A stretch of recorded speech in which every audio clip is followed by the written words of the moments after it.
Salam əziz müdavimlər, biz sizinlə bugün quru suları, onların hissələrini keçəcəyik və bu dərs qəbul imtahanına düşəcək bir sualdır. Quru sularına aiddir. Çaylar, göllər, yeraltı sular, buzlaq suları, bataqlıqlar, bunlar ümumilikdə aiddir quru sularına. Biz deyə bilərik ki, özünü açmış olduğu daimi yataq vasitəsilə axan suya çay adlanır. Yəni çayın öz axdığı bir yol var və o açdığı yol, daimi yol onun yatağıdır. Çaylar quruda geniş yayılmış ən mühüm su hövzələridir. Qidalanma tipindən asılı olaraq çaylar daimi və müvəqqəti olur. Daimi çaylar nədir? Heç zaman qurumurlar, daim axar. Müvəqqəti çaylar isə mövsümi olaraq, məsələn, yay aylarında qurumağa baş verir və bu zaman bu çaylara deyirik müvəqqəti çaylar. Həmçinin bizim ölkəmizdə də Abşeron, Qobustanda Ceyran keçməz, Sumqayıt çay bu kimi çaylar müvəqqəti, quruyan çaylardılar. Həmçinin müvəqqəti çaylarda kriklər də deyilir. Biz bunu Avstraliyada daha çox rast gəlirik. Dünyada ən çox çöküntü gətirən çaya, Lioslu çöküntüyə Xuanxe çayı adlanır. Xuanxe çayı Çindən keçir. Çinin ən böyük çaylarından biri elə Xuanxedir. Həmçinin bu çay Lios əmələ gətirdiyinə görə, çöküntü əmələ gətirdiyinə görə biz ona deyirik ki, Lioslu çay. Və Xuanxe çayı töküləcəkdir Sarı dənizinə. Zəhmət olmasa bunları mən dedikcə qeyd götürün. Dünyanın ən uzun çayı Nil çayıdır. Afrika materikindən keçir. Mənsəbi Misir ərazisindən tökülür Aralıq dənizinə. Ən bol sulu çayı Amazon çayıdır. Amazon çayı Cənubi Amerika materikindəndir. O keçir və tökülür Atlantik okeanına. Həmçinin Kongo çayı var. Kongo çayı ekvator xəttini 2 dəfə kəsən çaydır və Kongo çayının da mənsəbi olacaqdır Atlantik okean. Çaylar təsvir etmək üçün bizim mənbə, mənsəb, məcra, yataq, meyillik, meandr bir çox terminimiz var və bu terminlər hər birini biz incəliklərlə öyrənəcəyik ki, testə düşdüyü zaman bizə çətinlik yaratmasın. Çayın məcrası nədir? Yada saxlayın, çayın daim axdığı yatağa məcra deyilir. Yəni, biz gözümüzlə görürük ki, çay axdığı bir yol var. Biz ona deyəcəyik nə? Çayın məcrası və yaxud da çayın yatağı. İkinci bir terminimiz var, transsərhəd sular. Bu nə deməkdir?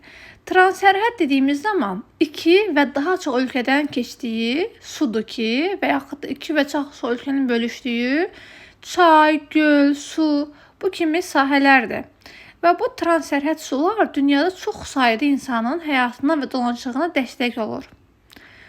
Yəni, və bu transsərhəd suların aşırılığı çox böyük dərəcədədir. Sual düşə bilər ki, hansı ölkələr su ehtiyatlarına, belə deyək ki, ehtiyacı var? Deyəcəyik Kuveyt, Kuveyt öz ərəb ölkəsidir. Türkmənistan, Mərkəzi Asiya ölkəsidir. Misir ehtiyacı var suya.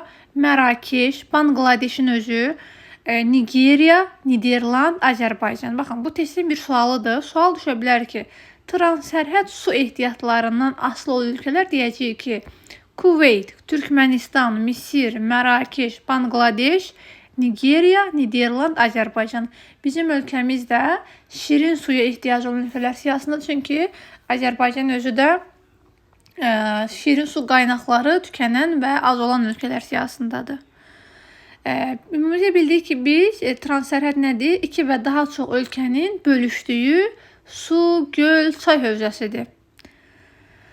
Həmçinin də tranzit çaylar ola bilər. Tranzit çay nədir? Bir neçə ölkə arasından keçən çaya deyilir. Məsəl üçün, Kür, Araz çayı bir çox ölkənin arasından keçir. Amur dərya, Sır dərya, Nil, Niger. Yəni, tranzit çay nə oldu? Bir və yaxud da bir çox ölkənin arasından keçən çaya adlanır. Sual düşə bilər ki, bir ölkədən keçən çaylar. Biz deyəcəyik ki, yantısızı çay Çindən keçir, sadəcə Çindir. Xuanxe, sadəcə Çindir. Bunları bilmək vacibdir. Və qeyd götürün. Yantısız və Xuanxe çayları Tibet dağlıq yaylasından başlayır. Həmçinin Tibet dağlıq yaylası Çin ərazisində yerləşir. Həmçinin biz sizə demişdik ki, Verxayanski, Çeriski, Sxota-Alin bunlar da özü mezozoyoşlu qədim dağlardır. Ya da saxlayın. Əlaqələndirmə edirəm ki, ən azından iki mövzu əlaqələzi olsun. Eləliklə də Yansız və Xuanxe çayları da Çindən keçir. Həmçinin də Çində Lios əmələ gətirən ən böyük çay Xuanxe çayıdır. Sual ola bilər ki, Rusiya ərazisinin hansı çaylardır? Deyəcəyik ki, Ob, Lena, Yenisey, Volga, Don, Pechora, Şimali Dvina, Neva, Yana, Indigirka. Bunlar Rusiyadan keçir. Sadəcə Rusiya çaylardır. Heç bir yerdən keçmir. Sadəcə Rusiyadır. Temza çayı Böyük Britaniyaya aiddir. Visla Polşada. Həmçinin Polşanın paytaxtı Varşava şəhəridir. O V hərflərini kodlaşdırın. Visla ilə Varşavanı kodlaşdırın ki, aiddir hara? Polşaya. Po çayı İtaliyadan keçir. Həm də yadda saxlayın ki, Po çayı keçir P hərfi ilə. Padan ovalığından. Bax, bunların hamısını mənə yazın. Po çayı keçir Padan ovalığından. Həmçinin İtaliya özü necədir? Giasini kanalda yerləşir. Padan ovalığı da Giasini kanalıdır. Yəni hərəkətli ərazidir. Zəlzələ, vulkan olan ərazidir. Həmçinin də Po çayı töküləcək hara? Adriatik dənizinə. Mississippi çayı sadəcə ABŞ-dan keçir. ABŞ-a məxsus çaydır. Mackenzie çayı, Murray çayı. Bunlar hər biri sual düşə bilər ki, çayın mənbəyi nədir? Da saxlayın. Çayın mənbəyi, baxın, bu hərfi ilə. Orada bu hərfi var, başlanğıc. Yəni çayın başladığı yer deməkdir. Çox vaxt qarışdırır şagirdlər mənbə ilə mənsəbi, amma yadda saxlayın. Mənbə çayın başladığı yerdir. Və biz bilməliyik ki, çaylar hardan başlaya bilər? Çay başlaya bilər dağdan. Məsələn, Kür-Varaz çayına fikir verin. Kür-Varaz hardan başlayacaq? Türkiyə ərazisində hündür bir dağ zirvəsindən başlayır. Lakin bütün dağlar dağdan başlaya bilməz. Məsələn, bulaqdan başlaya bilərsə, bunları diqqətlə saxlayın. Çay başlaya bilər bulaqdan, bataqlıqdan, buzlaqdan, göldən. Bunlar çayın mənbəyi ola bilər. Yəni fikirləşməyin ki, çayın mənbəyi dağ olacaq. Xeyr. Çaylar olacaq. Bulaqdan başlaya bilər, buzlaqdan başlaya bilər, göldən başlaya bilər, çay özü çaydan başlaya bilər. Yəni, bunları diqqətlə saxlayaq. Məsələn, sual düşə bilər ki, hansı çaylar onlar göldən başlayır? Deyəcək ki, məsələn, Neva çayı başlayır Ladoqa gölündən. Bunları hərfləri kodlaşdıra bilərsiniz. Məsələn, Neva başlayacaq hardan? Ladoqa gölündən. Ankara çayı Rusiya ərazisindən keçən çay da başlayır Baykal gölündən. Yəni, göldən başlayan çaylara nümunə çəkirəm sizə. Məsələn, Sivir çayı Rusiya ərazisindən keçən Onega gölündən başlayır. Məsələn, Nil çayı. Nilin Ağ Nil qolu var. Başlayacaq hardan? Viktoriya gölündən. Nil özü hardadır? Afrika materikində. Məsələn, Niagara çayı Erie gölündən başlayır. Niagara Şimali Amerikaya aid bir çaydır. Mackenzie çayı başlayacaq hardan? Böyük Kölə gölündən. Bunları nümunə üçün deyirəm ki, sual üçün çaşmayasınız. Yəni, göldən başlayan çaylara nümunə dediklərim.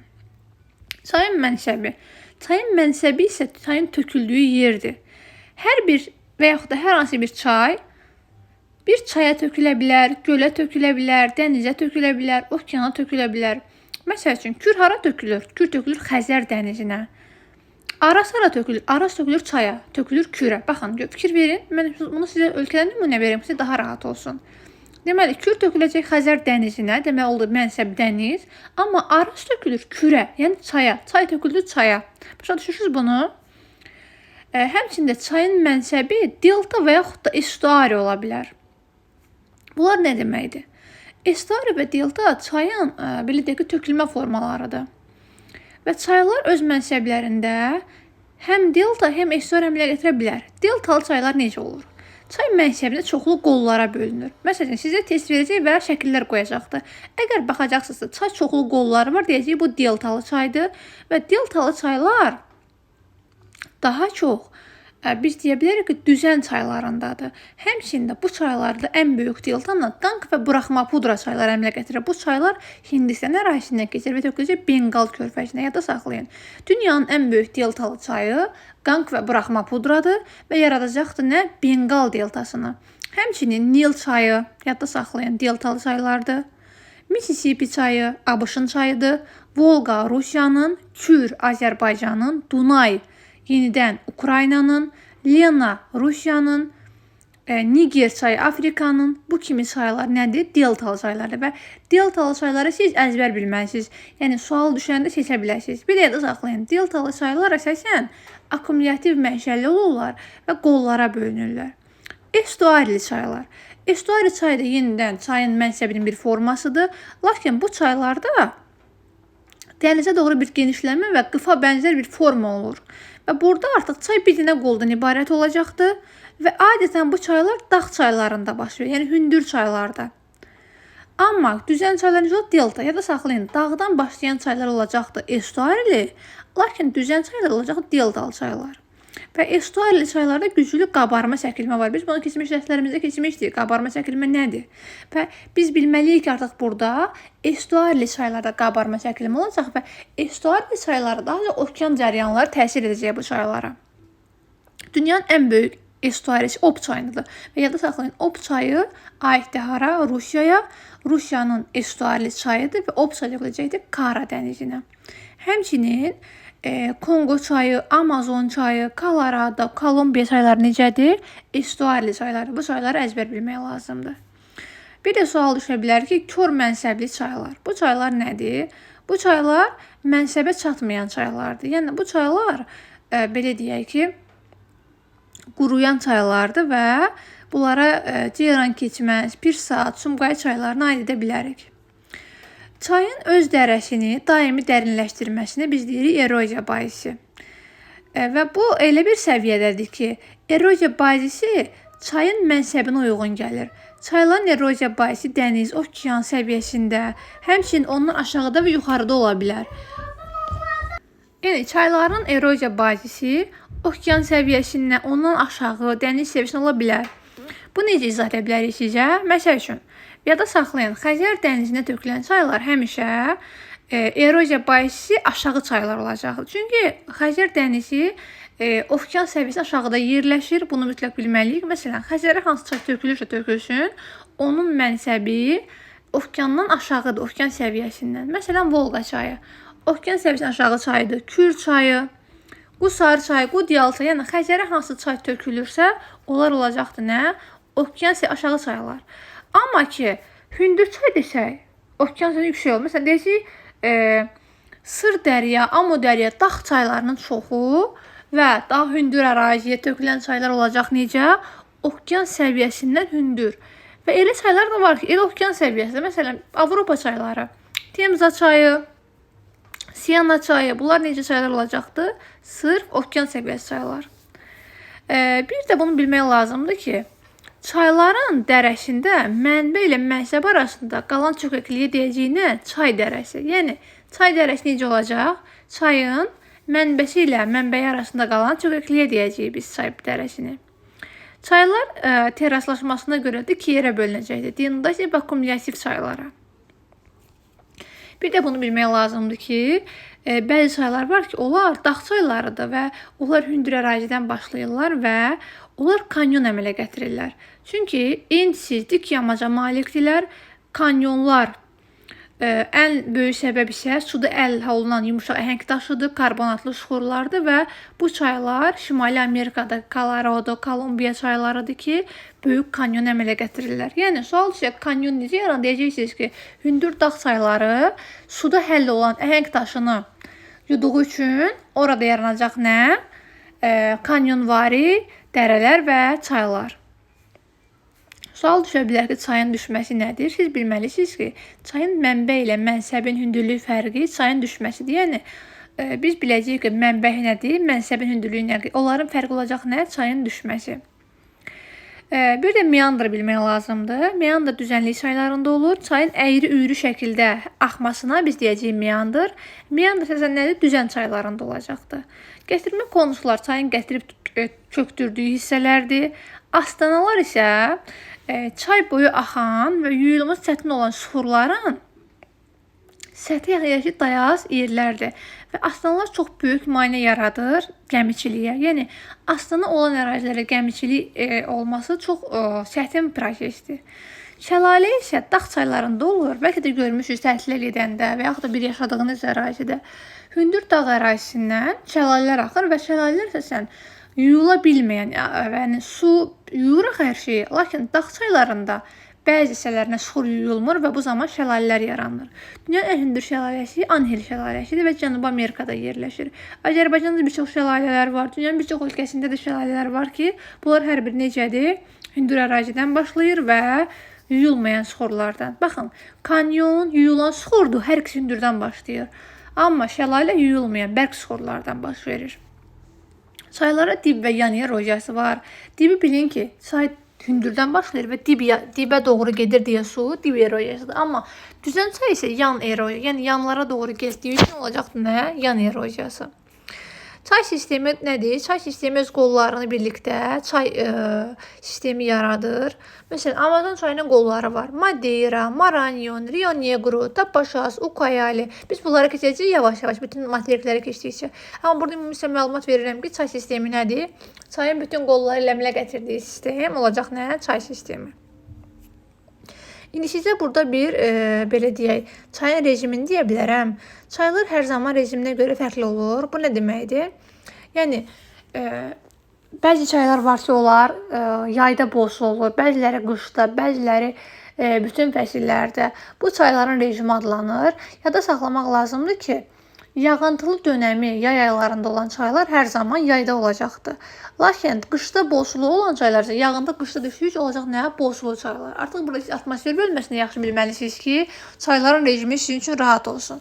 Bir də sual düşə bilər ki, hansı çaylar təsərrüfat önəmlidir deyə də saxlayın. Şimal Buzlu Okeanı çayları, soyuq ərazinin çayları təsərrüfata əhəmiyyəti yoxdur. Yəni o çaylar donduqları üçün, məsələn, Ob çayı, Rusiyanın Ob çayı, Yenisey, Lena, Yana, Indigirka, Makkenzi çayı.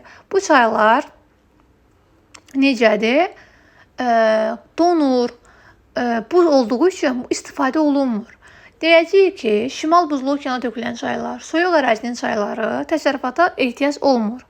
Sadəcə bunlardan buz olmadığı dönəmlərdə taxta, şalban axıdılır. Yəni ağac axıdılır, istifadə oluna bilər. Digər üsullarda ancaq bu ərazidə yol buz tutduğu, çay buz tutduğu üçün şose yolu kimi istifadə oluna bilər. Bunu bilmək vacibdir. Sual düşə bilər ki, bəs hansı çaylar gəmici istifadə olunur? Gəmicilikdə istifadə olunan çaylara deyəcəyik Nil çayı, Amazon çayı, Volqa çayı, Dunay çayı, Reyn çayı, Elba, Visla. Bu çaylar isə nədir? İstifadə olunacaqdır gəmicilikdə. Biz hər qitəni, hər materik keçdikcə onların çay və göllərini də öyrənəcəyik deyə. Burada da sizin üçün qısa məlumatlardır. Gələn dərslərimizdə sizin üçün daha dərin, daha rahat məlumatlar olacaqdır. Bir də sual düşə bilər ki, çayın rejiminin tənzimlənməsi, ya da saxlayın. Çay rejiminin tənzimlənməsi onun üzərində su anbarı və bənd qurulur. Əgər bir çayın üzərində su anbarı və bənd varsa, bu olacaqdır tənzimlənmiş çay. Xeyr, əgər bu çayın üzərində heç bir su anbarı və bənd yoxdursa, necə olacaq bu çay? Tənzimlənməmiş çay. Bir də bunu bilin, bu su rejimini. Subekvatorial qurşağın, muson rejimli çayları və buzlaqlarla qidalanan çaylar əsasən iyun-iyul aylarındadır. Və yenə deyirəm. Subekvatorial iqlim, muson rejimli çaylar və buzlaq sula qidalanan çaylarda iyun-iyulu görəcək hündürdür. Amma ki, subtropik, mülayimin çaylar əsasən qarşılar onlar olacaqdır mart ayı, aprel ayı. Ekvatorialın çayları isə hər zaman bol suludur. Yəni bütün fəsillərdə olacaq bol sulu çaylar. Ümumicə bu qədərdir. İndi sizə bundakı sonraki dərslərdə hər qitəyə uyğun, hər çayın və ölkənin başlanğıcını biləcəyik. Qısa məsələn belə bir nümunə deyim sizə. Məsələn, Yansızı çayı. Töküləcək hara? Şərqi Çin dənizinə. Və Şərqi Çin dənizi də Yansız hara aiddir? Çinə aiddir. Bax bu cür nümunələrlə sizə göstərəcəyik ki, hər ərazinin çayı və onun axdığı mənbə və mənsəbi.